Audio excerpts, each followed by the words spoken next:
మొదటి నుంచి చెప్తున్నా, తెలుగుదేశం పార్టీ 2024లో ఆఫీసులు తలా వేసుకుని బీజేపీలో కలిపేసి చంద్రబాబు నాయుడు వాళ్ళ రాష్ట్రం తెలంగాణ వెళ్ళిపోబోతున్నాడు. ఈ పార్టీ బీజేపీలో కలిసిపోబోతూ ఉంది. దాంట్లో ఎటువంటి ఆలోచన లేదు. ఇవాళ చంద్రబాబు నాయుడు గారు వచ్చాడు. మొన్నేమో ఈ జగన్మోహన్ రెడ్డి గారు ఇచ్చే ఈ వెల్ఫేర్ స్కీమ్స్ అని ఇచ్చి సంక్షేమ కార్యక్రమాలు ఇచ్చి అక్కడ ఉన్నటువంటి పరిస్థితిలో శ్రీలంక లాగా అయిపోతుంది రాష్ట్రం, పాకిస్తాన్ లాగా అయిపోతుంది రాష్ట్రం అన్నాడా లేదా? ఇవాళ ఏమంటున్నాడు, ఆయన కంటే ఎక్కువ పథకాలు ఇస్తామంటున్నాడు. వాలంటీర్లు ఎందుకు పనికిరాని గోన్ సెన్షన్ పెట్టడానికి అన్నాడు.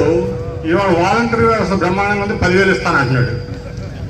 అట్లాగే సెక్రటరియట్ వ్యవస్థ ఎందుకు పనికిరాదు అన్నాడు. ఇవాళ 15,000 సెక్రటరియట్లు ఉన్నాయి. పింఛన్లు ఎవరైనా ఇవ్వాల్సిన సెక్రటరియట్లు ఇస్తే 4 గంటలు ప్రతి సెక్రటరియట్లో సమర్థంగా ఇచ్చేస్తారని మళ్ళీ దాన్ని మెచ్చుకుంటున్నాడు.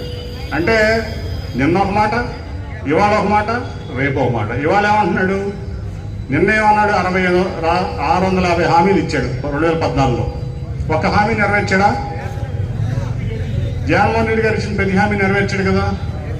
ఇవాళ వచ్చాడు మళ్ళీ. ఆ రోజు ఇదే మోడీ, ఇదే పవన్ కళ్యాణ్, ఇదే చంద్రబాబు. ఇవాళ ఇదే మోడీ, ఇదే పవన్ కళ్యాణ్, ఇదే చంద్రబాబు నాయుడు. ఇవాళ 6500 హామీలు ఇవ్వడానికి రెడీ అయ్యాడు.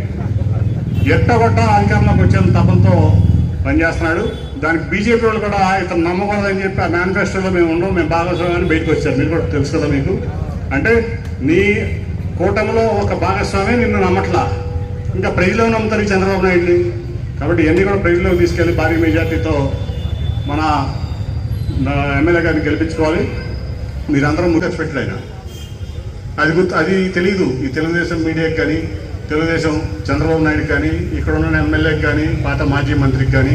పాపం ఆయన గురించి ఇప్పుడు మాట్లాడుకోవడం కూడా అనవసరం. సచిన్ పవన్ ఇంకా చంపడం నాకు ఇష్టం లేదు, ఏదో సంవత్సరం చెప్పాల్సి వచ్చింది. కానీ పాపం ఆయన ఇంకా నేను ఆయన గురించి మాట్లాడదలుచుకోవాలి.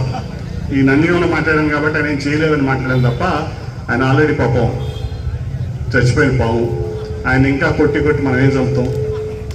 సో ఇంకోటి ఏంటంటే పాపం సౌమ్య కోసం ఏదైనా ప్రభావం అమ్మాయిగా నిలబెట్టింది ఇదే దేవినేని ఉమామహేశ్వరరావు. ఆయనకి టికెట్ రాకపోతే కనీసం ఇంటికి వెళ్ళి పలకరించినటువంటి పరిస్థితిలో ఇక్కడ ఎమ్మెల్యే సౌమ్య ఉందంటే అంగడాల నరసింహం, ఎస్కే జాని, కొడాలి రవీంద్రబాబు, బాబు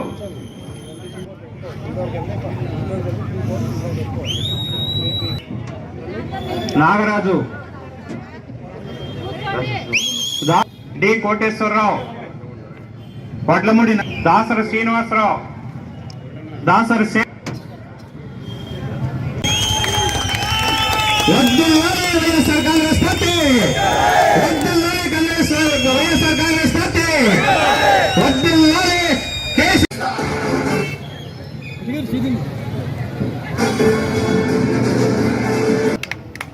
వారిని కూడా వేదిక రావాల్సిన. అట్లానే Kongara Brahmam garu. Please subscribe .news.